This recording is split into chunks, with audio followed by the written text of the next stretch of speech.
Panibagong umaga na naman nga dito sa aming probinsya at pagkagising ko nga ay agad akong nag-inat-inat ng aking katawan at bigla naman sumunod yung aking kapatid at yung kanyang anak. At paglabas mo nga ng bahay ay mga bulaklak at halaman agad ang iyong mga makikita din sa paligid. Nabayan pa nga ng magandang weather dahil kakoy hindi masyadong maaraw at makulimlim lamang. At dahil bagong gising tayo guys ay kailangan din muna nating mag-toothbrush ng ating ipin.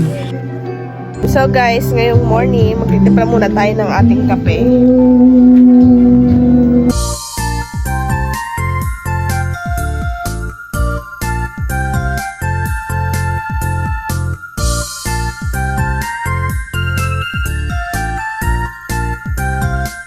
So yung mga kalat dito guys, ayan, wawalisin natin yan mamaya pagkatapos natin magkape. At sa mga makakapanood ng aking video ay pagpasensyahan nyo na lamang ang aming kusina. Akong ganito ang itsura dahil ito ay aming ipapagawa pa lamang. Pagkatapos ko magtimpla guys ng kape, umakyat muna ako din sa taas ng aming bahay dahil papunta ako sa bahay ng aking kuya. Ano ka, precious? Nakahapay dyan, yun yung bubunutin ko. Ay, mangyan, mangyan!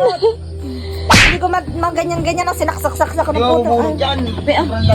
Dito pala si May Ito po yung bahay ni Ate Mia. Ay, di masarap magkape.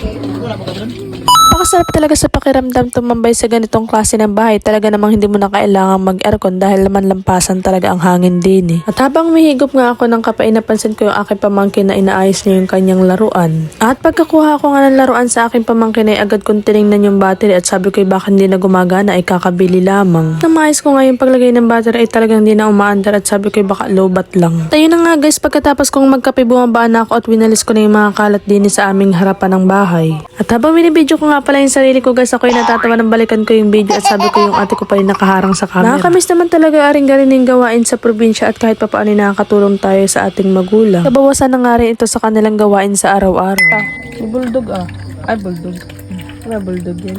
At pagkatapos ko nga magwalis ng harapan guys ay umalis naman kami na rin at kami pupunta ng bayan dahil bibili kami ng ulam at saka mga pangsahog. At habang nasa biyahe nga kami na rin sa nadaanan ko yung dati kong school nung high school, talaga namang nakakamiss din yung pumasok at ang dami ng pinagbago. Dahil commute nga lang kami galing Manila at hindi namin dala yung aming sariling motor kaya naman nanghiram na lang kami ng motor sa aming pinsan pati helmet. Dini nga pala sa amin guys ay usong-uso ang mga checkpoint. Sa pang nakakamiss din sa probinsya ay yung preskong hangin tapos napakaganda pa ng tanawin.